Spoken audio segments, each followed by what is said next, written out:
And so when we started doing that, it sold more than the actual cleaner itself, like the accessories. And so now we're in this process of trying to brand other things that are adjacent or make sense to build the brand up. That makes a lot of sense. Gotcha. And we got it into Lowe's, which was great. And we've just been riding that for like a year now. 3. You gotta clap though, because our hands are full. Okay, I'll clap. 3, 2, 1, action. Can I do it backwards? Too late. You're gonna be an edit now. No, I'm gonna keep that part. Okay.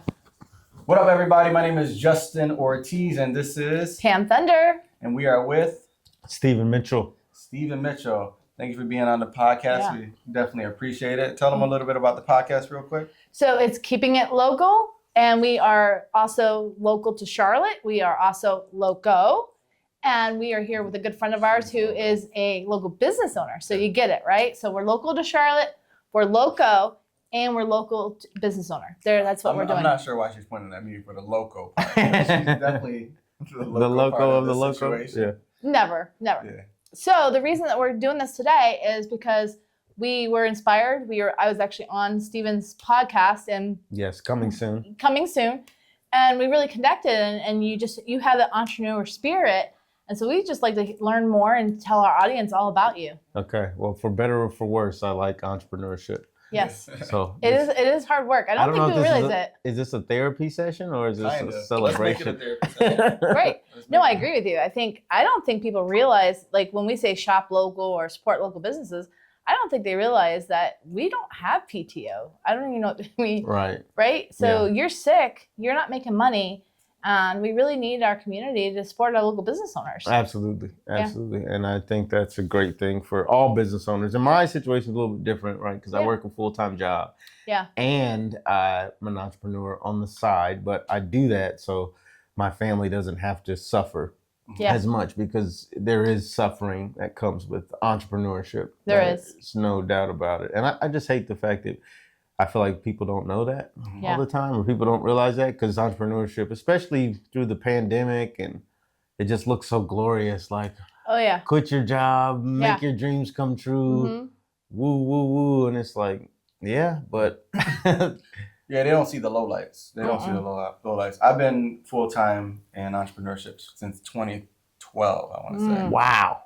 And so, but you say wow, but it's the constant up and down. You know, year after year, you know, maybe after 4 years, your ups and downs are higher than your ups and downs were those prior years. True. And maybe 5 years from now, my ups and downs will be much higher than what I am today. Right. So I kind of got to look at it like that. But I like the fact that you have a job as well. Yeah. You know, because that's important. Because when those down points come, it's like, what do you do in those situations? Absolutely. And, you know, I love what you said there, because it's ups and downs nonetheless. Like, even though, like I tell people, like, people are like, oh, you know, you got some product in Lowe's and, you know, things are going good for you. And I'm like, yeah. And you are renting Porsche Panameras, which we'll get to, but just for the record. Yes, and renting cars, especially fancy cars or foreign cars that look fancy and kind of give this persona of luxury and things that you want to sort of attest to. Yeah. Or attain. I don't know if attest to is the right word. But what you're trying to say, though, is literally people assume that you've gotten to a certain point in life to where you've gotten there. You made it, right? Like problems don't exist anymore. Right, exactly. Like you're exempt and from that's problems. so not true. No. So far from that. The crazy part too is being an entrepreneur, and by the way, he doesn't just have one business; he's got multiple business lines, because unfortunately, being an entrepreneur, you have to have multiple streams. And if you don't know what we're talking about, that's income, right? Let's talk about those streams. Have them talk about. Yeah, those no, streams. I think we should. Yeah, let's do it. Okay, so Loco. What are my streams? So I've got the job, and I try to help people. One of my goals or missions, and Justin's going to help me with this, is to help part-time entrepreneurs generate full-time revenue. Yeah. That was my tagline to, like, okay, you can have a job and be a part-time entrepreneur technically, and you can generate as much money or more from your entrepreneurial activities as you do on your 9-to-5 job. So are you saying, because with some things I've heard, are you saying something like the fact that you set up a lot of automation to the business itself so that whenever people can buy the products or do stuff even when you're sleeping? Yes, that is definitely a part of that's a part of the other stream, but I'm just saying that first stream is the job. Oh. Like, and let's not Full-time job. And it's hard because I have to still perform there, but that is a stream of income. Mm-hmm. But it I think, and people sometimes ask me like, well, when is the right time to try to do something on the side? Mm-hmm. Like when you know you're good at your job. Yeah. Like when you can do your job with, one hand tied. Yeah. You can do your job and get, performance reviews where you're doing good and you know that you're killing it. Yeah. And that doesn't always happen day one, but that's a super important stream of income for me. And I'm not ashamed of it. Like I'm proud to have a job. And it's a job that gives me flexibility, right? It gives me some flexibility to kind of control my own schedule. I'm at the doctor right now. And so I'm able to, helping support the business. Yes, I'm helping, it gives me a chance to kind of move around a bit, but that's the number one stream of income. Yeah. Second stream is a product-based business, which came from my business of consulting. Okay. Right. So we've got our product Diamond Shine Cleaner. You can find it on Amazon. You can find it at Lowe's.com. You can find it in Lowe's stores, or you can find it on the DiamondShineCleaner.com website, which we'd love for you to get it from there too. And that's cleaning products and accessories that allow you to clean more effectively and efficiently. Okay. That's another stream of income. To your point, there's several people involved in that. Got business partners, got helpers, got assistants, got people that we pay to make that thing run. We didn't start like that. Right. But we've gotten there over the past, maybe 2018 is when that really kicked off. Okay. And then we really didn't make any money till 2019. Okay. Probably started with 30 grand or something. Mm-hmm. And then just in the last year, we got into Lowe's, which skyrocketed the revenue through the roof. So 90% of our revenue is because we were able to hook up with a big Lowe's organization. Got it. Yeah. Well, and so the reason that you have all these people to help you is so that you can have that full-time job. So it kind of keeps that foundation for you, right? Absolutely. And people ask me like, well, when is the right time to quit your job? Like I could quit and work a job, but I didn't want to just like quit a job to go pay myself to start another job. Right. So I think the goal for me has always been to be like the owner. And so me having a job, there's several benefits to that. I learn stuff, get exposed to stuff, but it also, I'm trying to learn, which I'm not very good at, is how to get work done through others. Yeah. Delegation. Well, and with that, we were just talking off camera too about leadership. Like, by the way, I'm a very strong personality in case nobody notices that. But with that said, like they say, okay, if you're going to hire somebody, right? You're going to hire somebody, you got to give them so many weeks of training. You got to put so much time in. You got to know that you're going to put the time in. Yeah. And I have had a team. I currently don't have a team because I chose to do everything with me because I struggle with patience. If I hire someone, and this is just crazy, and I know this isn't how the world is, but when I write a check, I kind of expect that person to have the expertise to do those things. And I should just, use your common sense, use your logic, lose your skills, and just go with it, right? Yeah. But in some cases, a lot of people seem to want to be handheld. Yeah. Where you have to give them constant calendar. It's like calendars, like do this today, do this today, do this today. If I'm telling you to do it, it's easier for me just to do it.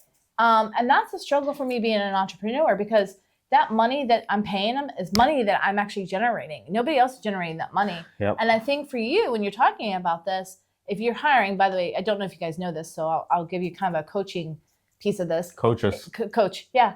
Is technically when you hire somebody, you're supposed to hire someone better than you. And you're supposed to hire someone who can actually bring in their income based on the way you're hiring them. Yeah. And that is a big mistake. I needed that advice. Yeah. 3 months ago. But it's crazy because that person is you can say, hey, and by the way, I'm all about incentivizing because I think that's a huge piece. But even if you're doing the office manager and you're saying, hey, this is how much money, but if you bring in 2 or 3 clients that from past business or whatever, we'll bonus you for the first 90 days on just bringing that person in because Now you're compensating their income, right? Yeah. So a lot of entrepreneurs screw up because they just want someone to be very task oriented and they hire the cheapest person possible just to do a task.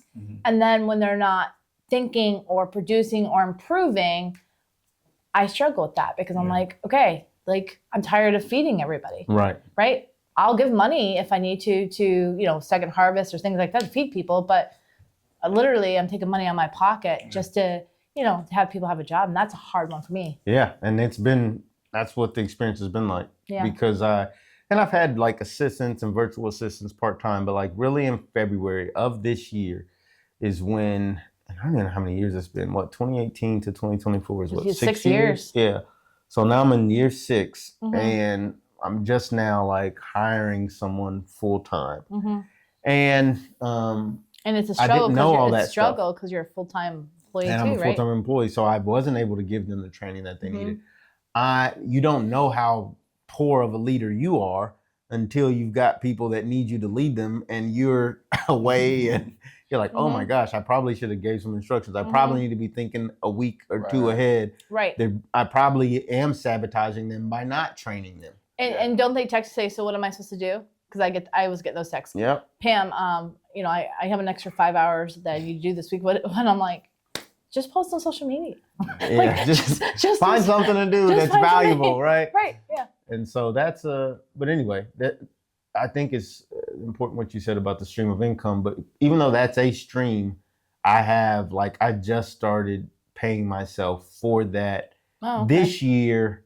I mean, it's paid me throughout the years here and there, but like this year specifically, because of the way I'm set up, talking to the accountant, I have to pay myself something. Yeah. But we're in August now, so 8 months of this year, I didn't pay myself anything. I was paying all these other people because I had to, I thought, because I need them to do certain stuff, and they do good, but there's obviously opportunity for where we want to go. Growth, right? Growth, where we want to go, but I'm definitely many times watching them reap the spoils of this. And I'm like, man, we're doing all this work. We're bringing in, 6-7 figures and everybody else, and you're splitting it. You got partners but you really don't for really. 8 months of it, I've gotten 0 of it. Right. Like, right.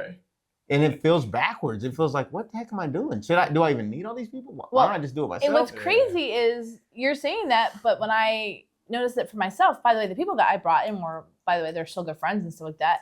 But I felt like I always had to overproduce. Like I'm like everybody's like, oh, Pam works 80 hours. When I started working for myself without anybody, I'm down to 60, right? And I know that you're like, well, that's crazy. But no, like I can actually go to the gym now. I actually play pickleball. I when I was working full time and I had a team of people, like it was constant because you're working with their problems too, right? Right. It's not just your problems, you're dealing with their problems.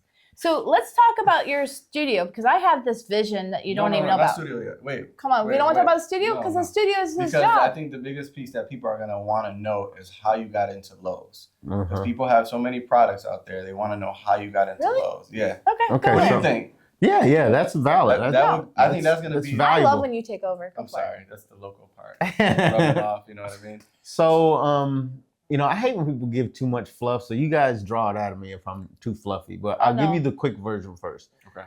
I used to work at Lowe's. Okay. So that means I met people, knew people, got experiences. When I left Lowe's, one of my personal dreams was I wanted to sell stuff back into Lowe's because where I worked at was at the corporate office. So I started to see, okay, how do these products get on the shelf? Right. And they get on the shelf from suppliers. Right. People. And some of those suppliers are huge, like, what's a huge company? You can think of Procter & Gamble. Right. Who, if people don't know, they're like on the toothpaste. Dove. I don't know if it's Crest or Colgate. Dove soap, Tide. Yeah. Right. So they bought tons of products and then they're conglomerate. Right. Yeah. And they've been around for decades, hundreds of years. But you also have small people. Right. Yeah. And so I learned that just when like I was that little there. smiley sponge I heard about. Yeah, the Sponge Daddy guy. Yeah. Yeah, and he ended up going on Shark Tank but everybody doesn't. He went on Shark Tank and I think he got exposed to some people at Lowe's. But even like, who's the girl from Shark Tank? Lori. Oh yeah, Lori, yeah. So one of my bosses when I worked there, Lori used to always contact him to try to bring people on. So I'm like, oh, I started to realize how it worked. like the position I was in you was were able to see the process. was actually the decision maker. So typically in all of these retail stores, you either have somebody that's a buyer or a merchant, or that's typically the things they call them, buyers or merchants. So if you're dealing with a grocery store, there's typically a buyer that's going to put your barbecue sauce on the shelf. So you got to figure out who that buyer is, or you got to figure out who can get you to that buyer. Okay. Right. And they now, if you do enough research, a lot of these companies, Lowe's especially, they'll have like vendor days or supplier days. Walmart does a thing every year. You just got to do enough research, and they'll do a annual thing where, hey, we want to buy American products, come. And it's a lot of work. And this is the part where people kind of, I think, falter, because once you get the buyer's name and all that, you have to show that you're ready to work with them. Right, you got to have the products there, right? You got to have the warehouses, you got to have the access to inventory. You got to think about all of that. You got to think about how this is going to look on their shelf. Why do they need it? What gap is it going to fill? You know, why is it important? What price point does it need to be at? You know, if they had to take something off of their shelf, what would they take off to put you there? Right. And so a lot of us don't think far enough. We don't see it from the buyer's eyes. Because the buyer is like, I would say they're managing a mini store. So in any retail store or grocery store or Target, you have to look at each one of those aisles as like a mini store. Like, so there's a store owner of that aisle of makeup. Right? There's a buyer and another buyer and another buyer that owns that. And so you need to think, if you've got makeup, why would this person, you know, put me on there in their space, and what is it going to, how's it going to benefit them? What price and all that? Because if you don't think like that, and if you're not thinking about the inventory and a litany of other things, you're just not really prepared, and they will crush you.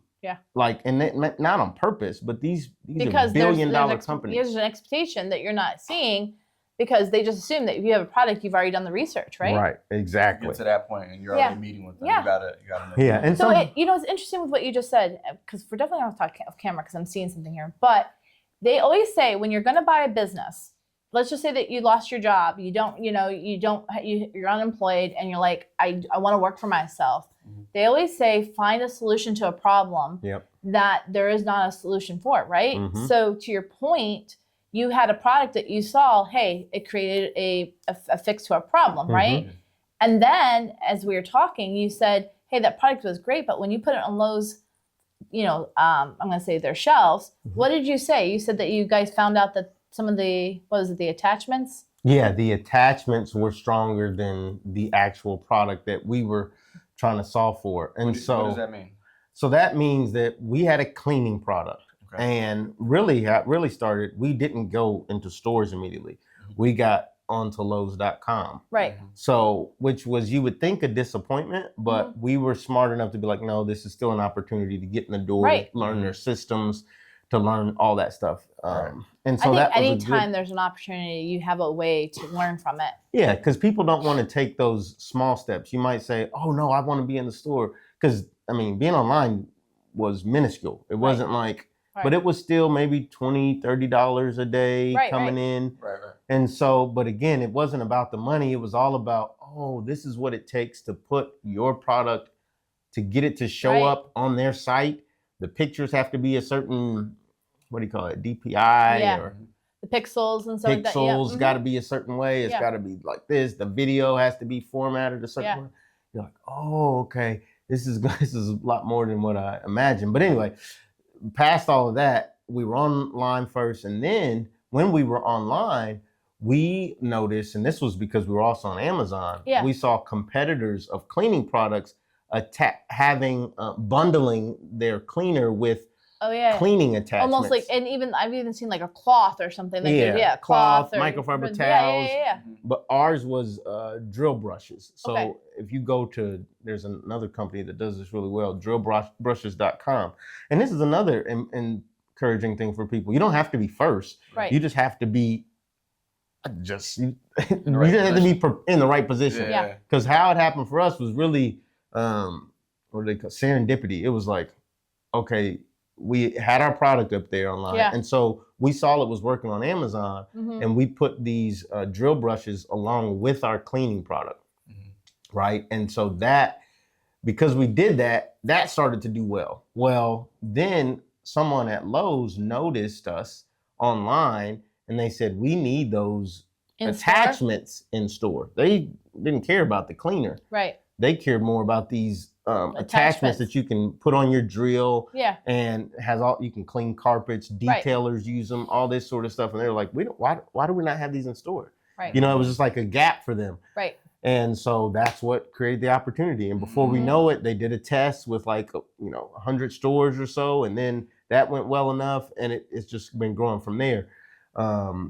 So it didn't, and entrepreneurs say this a lot, we didn't plan all this out. Yeah. Right. Like we just did a few things. How do you? Because if you're not successful at the first step, how do you know about the second and third? Like you have this vision, but the vision can't get there until you start stepping, right? Exactly. Yeah. But I think the biggest thing is like, just if you've got a product, think about if you can get this on their .com, and then just think about other things around it that they may be missing. Right. Because you'd be surprised. There's stuff Target doesn't sell. There's stuff that Lowe's, Home Depot, grocery stores are missing out on that people would buy. Right. And it's just getting a pulse on what that is.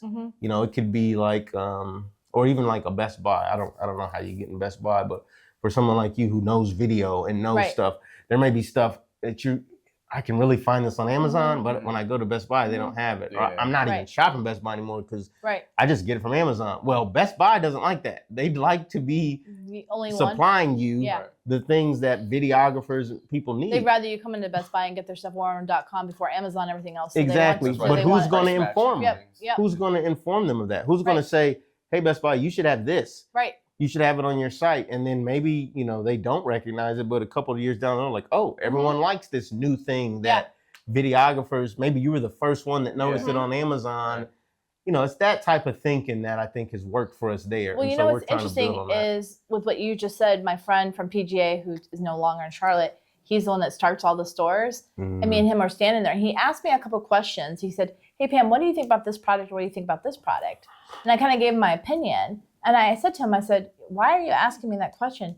He goes, because I'm the person they ask to bring in local vendors for certain items. Yeah. And he said, he goes, this is why this item's here. This is why this item's here. This is why this one's not. Yeah. And I thought, very interesting. So a lot of times the guy who's like managing, it's not the manager, it's the guy who's putting the stores together. Right. And they say, hey, we want you to find some of the local, products, local people. And that's how so it's funny because he took my advice and he used it for that store.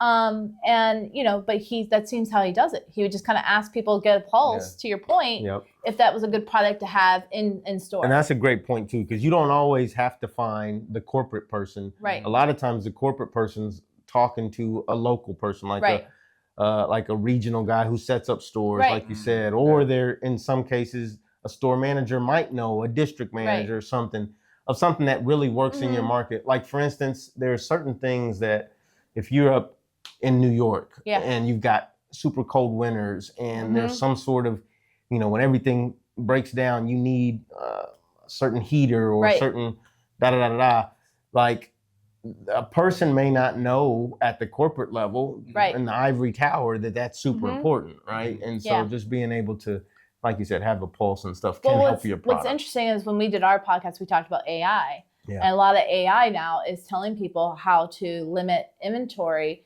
to what the people in that area want based on the seasons and stuff. So if you are using a little bit of AI can help you with creating those products that service those communities. Absolutely. And when we're talking about it. So, it's funny. What do you feel like was your vision? I feel... and we've talked about this a little bit, Justin, you can jump in here, but your vision, what do you feel like your vision is? Because you told me that you've got 3 different things out there, you're different levels, you're still working your full-time job. Yep. Is there a point in your life that you say, I'm going to quit my full-time job and do this? Or is that scary? I think it is scary, but I think that the one is if I'm not doing a good job, then I'll probably get fired. But I think if I voluntarily let go, this thing, I've got a number in mind of like retirement. You have that vision on that number? Yeah, like a number for retirement, and like, okay, I know at this point my family won't have to suffer from the right. What do you call the roller coaster. The roller coaster, right? The We roller definitely call it coaster the roller ride, coaster, yeah. you know, which is fun and you learn a lot from it too. But it personally, you know, I've been, I think, struggling a bit because it is so difficult and it is so taxing. This has probably been one of the hardest years of trying to juggle everything. And so I think my vision is, yeah, maybe eventually I'll retire, whether I'm, you know, at normal retirement age or sometime sooner.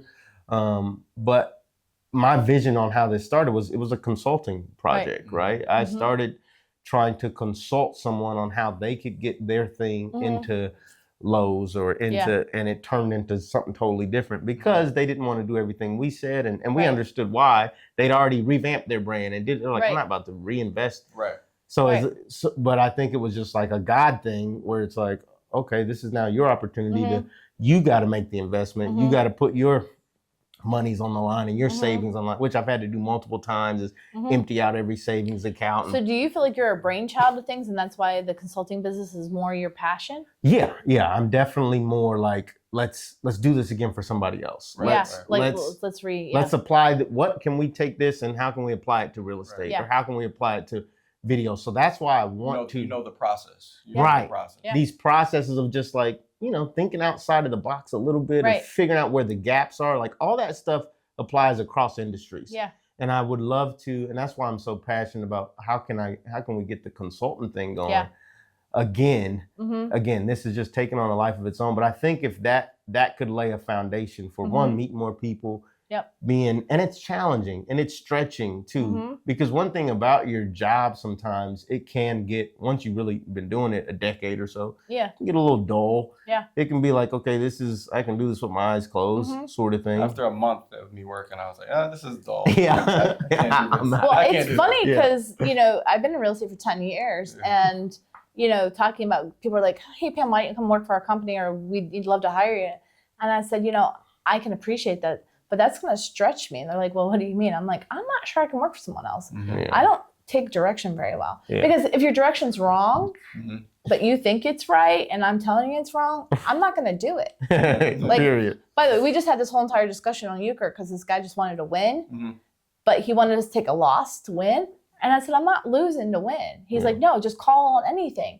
I'm like, no, I'm not calling on anything. I don't play to lose. I play to win. He's like, but it's a strategy. I'm like, I don't care what your strategy is. Right. So to that point, I don't think I'm manageable. So as we're talking here, I feel like you are a visionary when it comes down to your business. And what I've seen you just in a couple of times, your passion seems to really be about helping people. And that office that you have, how cool would it be to bring people in there, do a part of the consulting, help them where they can pull their business because you've been there, right? Yes. And then you got that studio back there for the podcast where people could do their videos for what their products are, the things that they're doing. Yes. Especially with the help of Justin, right? Absolutely. That's exactly what we want to do. Honestly, that podcast room that we've built, which we love people to come and, you know, hopefully we have some information available for you soon to book it, rent it, or we find, you know, a select group of people, people that have, I don't know, realtor type activities or,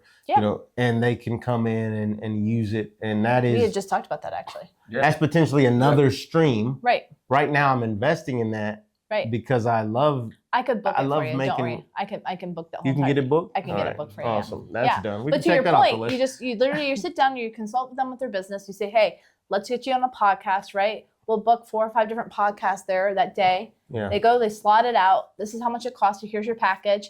And for small business owners, we can't afford to have office managers, personal assistants, like 5 different people. We can't afford that. Yeah. What we can afford is a package of video time, consulting time, things like that. We can say, hey, okay, $1,000 all in. We get 4 hours of our time, you know, half hour of video time, whatever it is. Yeah. And we can afford that because that's what's in our books, right? But long term, when it comes down to money every month coming out, that's where it hurts. I mean, if you're talking about staff, by the way, I don't know if you guys all know this, for us, the minimum staff is $15 to $20 an hour to get someone that's pretty decent doing stuff. Yeah. And you do that by, 52 weeks, like that's pretty much money out of our pockets and out of our growth profits. That's 30 to 40,000. Right. Boom. Yeah. And then you have more than one, right? So I think sharecropping services is huge. We talked about that, some of our software and stuff we're doing, like kind of co-op that and do that to where literally we start cutting back expenses. And I'd love that because that's where I'm at. I've, again, taken a risk because I'm very good at starting things and taking the risk. And I see a vision of, okay, this podcast room can be used and it can be a great benefit. I also love partnering to make an accept because you talk about streams of income. Right now, that's not a stream of income. That is what is the opposite of income? That's a stream of negative expense. income, right? Negative income, that's right? A stream of expense, just pulling out of the stream. And to your point, it's like you're already working a full-time job. You don't really have the time to manage that. I don't. So you really need a partner in here to be the operations managers. It's like, okay, we're booking this. We need this booked 40 hours a week. This is how much money needs to come in. And good, right? And good. And then at that point, it becomes another stream. Right. And then you're not worried about all those people sitting there because they're already being paid for by other people.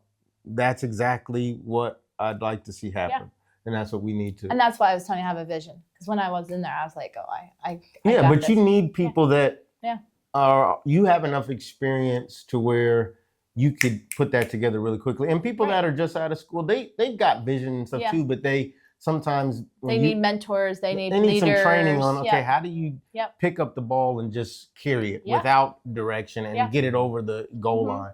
And so I look forward to us working together on that. We're definitely gonna have to do that. But this is why we're doing this. This is why we're having these podcasts. This is why we're doing it. Support, first of all, local business owners. So we'll make sure all your stuff is on our website and stuff like that. And at the same time, before you start going to certain places that there's these big companies that have all this different stuff, make sure that you're talking about local business owners, networking, connecting, because that's what we're trying to do. We're trying to connect people with the right resources to really help small business owners really to be, the best what they can be. Because I think in Charlotte we struggle. Yeah. Because there's too many transient people. No one's from here, so it's like, how am I ever going to meet anybody? Fresh. Yeah. Everybody's starting fresh. Yeah.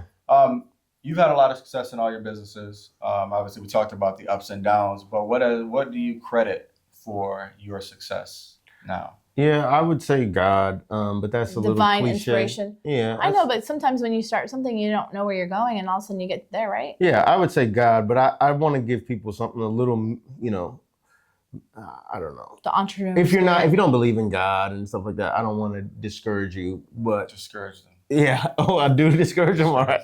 Well, I say God really is the number one thing because, divine inspiration, connections, doors opening, being at the right place at the right time, stuff you couldn't have controlled. We would have never connected. Yeah, stuff we would have never controlled. I didn't even want to get that space. Yeah. I was felt forced to because we did a project with someone and they charged us, I won't say the number, but they charged us 60% of the project up front because we had no experience. Right. They couldn't get a good business credit report on us. And so it pissed me off. I was like, why would you charge me that much? Mm-hmm. It really upset me.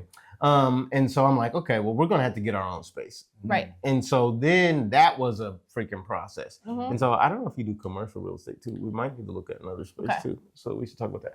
But that really ticked me off. But then ended up, a bunch of stuff happened. And in July of last year, we found that space we were in. Yeah. Finally signed off on it. Well, then I end up meeting the guy next door who ends up helping us because a bunch of stuff's breaking. I had trouble. Guy? Yeah. I had trouble breathing in the space because of my allergies and stuff. Right. Come to find out, we needed to put some fresh air. It was just still all types of stuff. And you wonder, am I even doing the right thing? Right. Am I an idiot? Does God even love me? Give me some direction here.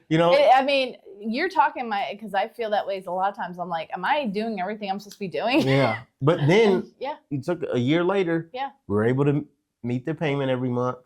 I'm meeting cool people. Yeah.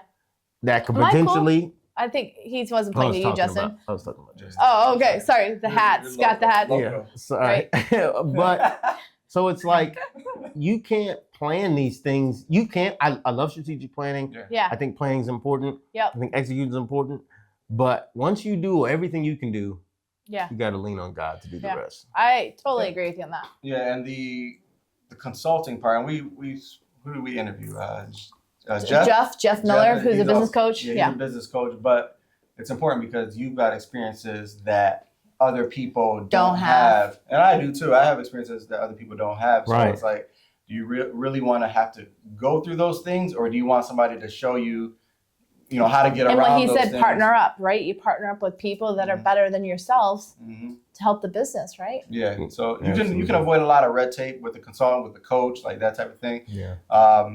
Or reading, those three things are super important, so you don't have to experience it in real time. I did notice, though, a lot of times small business owners don't take the time to read books from past owners that are writing some books that are like, there are certain books, even in real estate, by the way, that are probably a roadmap to how to be successful in real estate. Like, it's all right there. It's the wheel. And people, after 4 or 5 years, I say something to them about that book, and they're like, what are you talking about? I'm like, I don't even know how you're still around. That book told you everything. Everything, yeah. Well, see, look, like Shoe Dog is a book I'm reading now. Okay. It's about Phil Knight and Nike. Oh, yeah. And it's been super encouraging to me over the last I've been reading it probably for a week and a half now. And Audible. I'm not like physically reading it. I'm listening to it. Oh, I'm Audible all day. So it still counts. Yeah. Still counts. And not to real readers. Not to real readers. Sorry to the real literary, whatever. Giants there, yes. But it's been super exciting because this guy was struggling too. Yeah. And he was working a job too for a good part of the beginning. Yeah. And everything was sucking and shipments were coming in late. And he was growing like crazy. But when you're growing like crazy, you don't have money because you got to put all the money back in to meet the next order. Right? Yeah. So I'm like, oh, this is so encouraging because everything we're going through, it's not abnormal. Yeah. This is what it takes sometimes. Yeah, and people tell you like, oh, you're doing so well, and you're like, I haven't seen a dime. Right. Everything is going back and actually need to raise more money to try to keep up. Right. And so it's like, keep the lights on, keep the employees. Yeah. But that's encouraging to know, you're not the only one who's gone through this. And sometimes a book, to your point, can be a guide if you can't find somebody. No, it's true.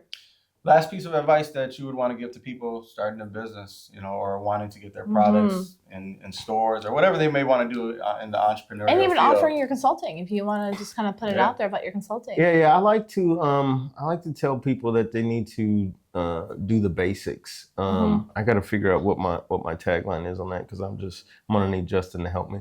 But the basics are basically.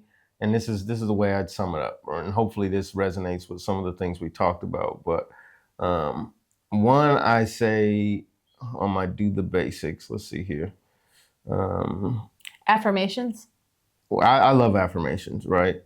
But there is a thing that I want to give you that's like very specific. So number one, this is what I say, and this is why I have a job. I pay yourself. Is number one. Yep. And so that helps me. Don't do stuff for free. Well, I'm just saying, like, figure out a way to write yourself into it too. Yeah. Like you've got to take 10% of everything that comes in and put it away somewhere. Yeah. And that's at least yours to know that, and I can't always do that with the business, but with the job, I can do that. I invest in like 401k and do stuff like that to know that, okay, if all this stuff breaks down, which it feels like it's going to almost every other day, then I've done something for myself. And then I say own something, and I think that's like buying a house. That has helped Rentals. That's helped me invest in the business. Like, leverage the house to like get a loan. Hey, I've got this house. Can you loan me some money or line of credit? Right. So owning something has helped me. 3, I say start something. So like start a business, and I say leave something. So you got to have insurance. And then this is probably the most important thing, which is what we were just talking about. Number 5 is get help. Yeah. Like find someone, partner up with people who can. There were certain things I just haven't been able to do on my own in the business, but because I've had a business partner or I've had somebody, I'm working a job, so I physically can't be there to load skids on a truck and so it costs a lot, and sometimes I still need to do more work about the cost benefit analysis. Right. But I just think people need nothing. What did they say? Nothing significant was done alone. Right. Yeah, absolutely. Right. So I'm all about let's help. Let's figure out a way to split the pie. Yeah. I don't have to have the whole pie. Right. I'm not that, arrogant. Well, and that pie usually gets bigger if you have the right people in place. And I think sometimes that's the problem is I've had some situations where I've had some people that I really liked and I wanted to work with them, but they weren't dedicated to exactly what I was doing too. And so you got to make sure, again, divine inspiration, I totally agree with, but trusted partners are hard to find. So when you have them, you hold on to them. And to your point, that pie gets bigger and bigger as long as everybody's invested. Yeah. And maybe you need to find people that don't depend on you for everything. So like you're your own business. You're your own business. You guys have other things going on. So that way, I know if we do something, you're not just going to be totally dependent on me to come through, and I'm not totally like people that can stand on their own 2 feet. To me, have been better partners in general. But then and critical thinking. Critical thinking. Critical thinking. When you're talking about standing on your own 2 feet, that seems to be a skill that's not being connected. That has not being taught. That should be in your school program because people just don't seem to understand common sense and like. You don't need me to tell you how to use common sense and you know solve it. Right. If something needs power, plug it in. Yeah. Right. Plug it in. Don't wait for that. So, how can people get a hold of you? Obviously, you're offering the consulting. They're gonna see this. How can they get a hold of you and tens of thousands of people are gonna see this. Yeah. So Stephen Motivate. You can get me on all social media. Instagram.com. Stephen Motivate, youtube.com/@StephenMotivate. That's StephenMotivate, because I always try to do affirmations, keep people motivated.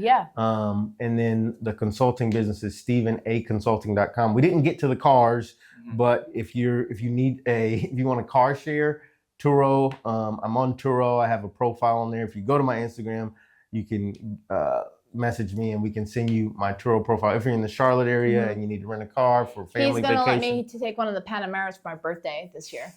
So all types of ways you can get it. We'll make sure you get the pictures of it. And all his links will be down in the description, so go ahead and click on that and connect with him. I'm excited, man. This was a great interview. I think I learned a lot from it. Awesome. I'm gonna utilize some of that in my business. I told you I liked you. I like you too. Like, share, subscribe, all that good stuff. I'm Justin. I'm Pam Fender. Steven, peace. and we're out. Thanks, y'all. Yeah. Good. It's awesome. Good stuff. Appreciate it. No problem.